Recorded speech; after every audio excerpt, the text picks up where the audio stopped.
E aí galera do YouTube, meu nome é Newton e a gente vai estar fazendo aqui agora a nossa videoaula de número 36 sobre o Eagle em português, diretamente para o canal Mr. Apple BR. Bom, você deve ter reparado que passei um tempo sem mandar vídeos sobre o Eagle para o canal, e o Felipe também passou um tempinho sem mandar os vídeos dele para o canal. Isso porque a gente passou umas 2 semanas mais ou menos construindo nosso site e deu bastante trabalho. Então, de antemão, vou dizer para vocês aqui o endereço, é o www.mrappleBR.com. Então, lá vocês podem assistir todos os vídeos nossos, pode baixar todos os arquivos fonte, no caso do Eagle aqui, e eu vou falar com o Felipe para ele disponibilizar os códigos fonte dos exemplos dele também, certo? Fora outras coisas, pode mandar mensagem para a gente com opiniões, etc. Bom, então eu vou focar aqui no Eagle. Então é o seguinte, teoricamente a gente já terminou já terminei de explicar todos os assuntos, todos os comandos do Eagle que eu queria passar para vocês, todos que são necessários. Então, só que é o seguinte, são muitos comandos e o Eagle eu acho bastante complicado para você aprender de primeira, assim, assistindo simplesmente os vídeos que eu fiz. Então, para reforçar, certo, o que eu passei para vocês, eu vou estar fazendo alguns outros vídeos, exemplos de projetos, certo, de projetos de eletrônica, para que vocês possam acompanhar o projeto e aprender mais, no caso, reforçar o que vocês aprenderam nos outros vídeos. Bom, o primeiro projeto que eu vou criar para vocês foi uma opinião de um colega meu que sabe bastante de eletrônica também, que vou fazer uma placa, certo, que vai controlar um motor de passo unipolar. No caso, um motor DC, certo, corrente contínua, que é de passo unipolar, porque existe motor de passo unipolar e bipolar. Eu vou estar explicando como fazer uma placa, certo, utilizando transistores, transistor de junção bipolar, TBJ, de como controlar um motor de passo unipolar. Então, vamos começar. Bom, para começar, antes de mais nada eu queria falar outra coisa. Para quem sabe eletrônica, ótimo, porque vocês vão poder acompanhar, além do Eagle, vocês vão poder acompanhar a eletrônica e entender junto. Para quem não sabe eletrônica nenhuma, no caso, não o suficiente para entender o que eu vou falar aqui no vídeo de eletrônica, utilize esse vídeo apenas para aprender, certo? Como utilizar o Eagle. Abstraia simplesmente, por exemplo, o cálculo que eu vou fazer para o resistor, o porquê que eu vou usar aquele transistor, entendeu? Utilize esse vídeo apenas para poder você reforçar os comandos do Eagle.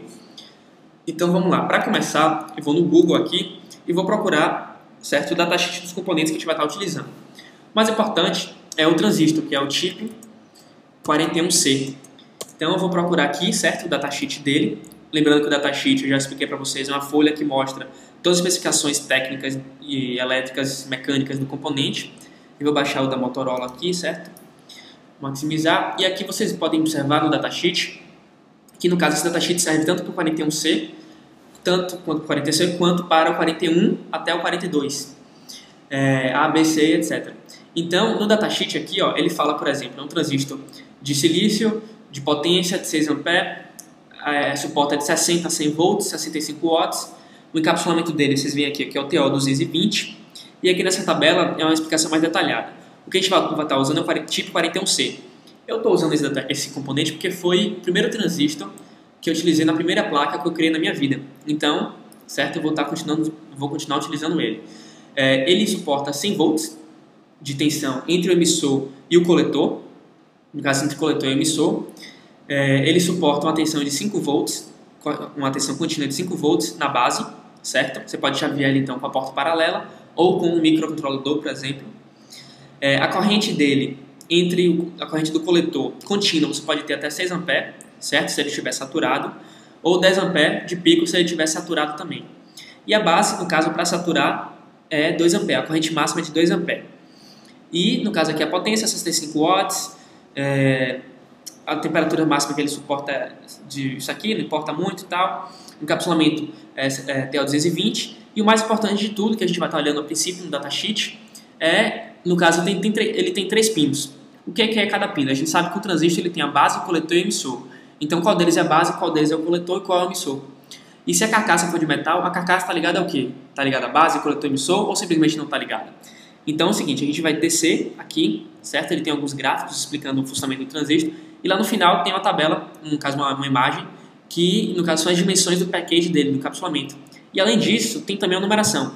1, 2, 3 e o 4. E aqui ele tem escrito, ó, o pino 1 é a base, o pino 2 é o coletor, o 3 é o emissor e o 4, que é a carcaça, está ligado eletricamente ao coletor, que é o pino 2. Então, essa informação que a gente vai precisar. 1 é a base, 2 é o coletor e 3 é o emissor. Então, pronto. Para continuar, vou vir aqui no Eagle, certo? Vou vir em File, New Esquemático, vou criar um novo esquemático, como a gente fez nos vídeos anteriores. E a primeira coisa que a gente tem que fazer quando cria um esquemático, no caso a gente tem que ter em mente o que é que a gente vai fazer, no caso o que é que vai compor o nosso circuito, e vai começar adicionando os componentes que vão integrar para o nosso circuito. O botão de adicionar sempre demora um pouco, certo? Para carregar, então tenha um pouco de paciência, mas vamos lá. Então eu vou começar adicionando o transistor, que é o chip 41C. No caso aqui não precisa de asterisco nenhum para fazer a pesquisa, porque o nome dele é exatamente esse, não tem traço, não tem nada antes nem depois. Então mostra aqui, ó, na imagem, a imagem dele, certo? Essa imagem a gente pode conferir também aqui no início do datasheet, desculpa, aqui mais para baixo, aqui, ó, tá vendo o início do datasheet. Aqui fala, é o RB, é a base, RC é o coletor e aqui é o emissor dele, no caso está ligado no ground. Então a gente vai utilizar essa mesma teoria. Aqui ele fala o package dele, encapsulamento, certo? É o TL220. O grid, no caso, é a distância entre cada pino, 2,54 milímetros. Então eu vou dar 2 cliques e vou adicionar aqui o transistor. Como o motor de passo ele tem 4 bobinas, o motor de passo unipolar tem 4 bobinas, a gente tem que chavear uma bobina de cada vez. Se você sabe como utilizar o motor de passo, você sabe do que eu estou falando. Se não, abstrai essa informação. Vamos lá. Vou adicionar aqui os 4 transistores, certo? Deixa eu ver aqui, tá bom. No caso, um transistor, como eu já falei, para cada bobina. Aqui no datasheet ele fala no início que a corrente máxima da base é 2 A. Então, como ele é um transistor TBJ, ou seja, ele chaveia com corrente na base, a gente tem que limitar essa corrente para um valor que a gente deseja.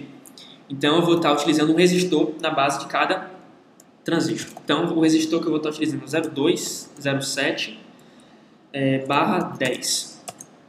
Ele vou botar o asterisco antes do nome, porque antes tem R, americano e blá blá blá. Aqui R, US 020710. Você pode estar utilizando o 11 ou 12 também, depende do tamanho do resistor que você vai usar. Vou clicar aqui, certo? Vou colocar aqui um resistor para cada transistor. E vou ter que adicionar um outro componente. É o seguinte, a gente vai estar utilizando o transistor para chavear, no caso, um motor de corrente contínua, que tem uma bobina internamente e que funciona como indutor também. Então, assim como a gente bota uma tensão nos terminais do motor e o motor gira, se a gente girar o motor na mão, ele vai gerar umas tensões nos terminais também, e essa tensão pode simplesmente destruir o nosso circuito. Então, a gente vai colocar diodos, certo? No nosso transistor para fazer simplesmente proteção. O diodo que eu vou estar usando é um N4004, é um diodo muito comum, bastante utilizado. Vou estar adicionando aqui um para cada transistor, certo? Vou colocar aqui. Depois eu vou estar observando se a posição correta desse diodo vai ser aqui, mas eu só estou colocando próximo dos transistores. O que mais falta? Sim, para a gente conectar nosso motor de passo, que tem de 5 a 6 fios na nossa placa, a gente vai precisar de um conector. Então o conector que a gente vai estar utilizando é o MA06, que tem 6 pinos, traço 1, no caso ele é uma linha só com 6 pinos. Então eu vou dar 2 cliques aqui e vou adicionar nosso conector aqui. Para agora, é o seguinte, essa placa é uma placa de potência, ou seja, ela recebe o comando de uma outra placa que vai chavear cada transistor. Então eu vou ter que ter um outro conector que vai estar ligado a cada um desses transistores e que vai receber o sinal de uma outra placa. Então eu vou ter que colocar um outro conector de 4 pinos, certo? Esse mesmo nome só muda para 4, que vai estar ligado na nossa placa lógica e que vai estar ligado na nossa placa de potência. Aqui, cada pino desse vai estar ligado a um transistor. E por último, eu vou ter que adicionar agora a alimentação, já que a alimentação não vai poder vir da placa lógica, já que a nossa placa lógica, o próprio nome já diz, ela é de lógica, não é de potência. Então, tá errado aqui, é o M02. M02 é um conector de 2 pinos, certo? De uma linha só, e que a gente vai estar ligando mais o positivo e o negativo, 12 volts e o ground, o terra, né, o negativo, ou então 24 volts, depende da tensão que você quiser. O nosso transistor suporta até 100 volts, então é mais do que o suficiente. Bom, pessoal, recapitulando aqui, a gente adicionou, então, os transistores, um transistor para cada bobina do motor, certo? O motor de passo unipolar ele tem 4 bobinas, um resistor para cada transistor, um diodo para cada transistor, o conector que vai estar conectado o motor, os 6 fios do motor, um conector que vai estar conectado à nossa placa lógica, que vai mandar o sinal para o nosso transistor, e um conector de 2 pinos que vai estar ligado à alimentação, para alimentar a nossa placa. Então pronto, por esse vídeo é só, certo? No próximo vídeo a gente vai estar terminando o nosso esquemático, no caso eu não sei se vai chegar a terminar, mas vai estar continuando o esquemático, certo? Obrigado por assistirem, não se esqueça de se inscrever no nosso canal, muito importante pra gente, seguir a gente no Twitter, certo? Visitar a nossa página do Facebook que a gente criou agora, certo? Tá no nosso site, e visitar nosso site que é o mreppobr.com. Então valeu e até a próxima.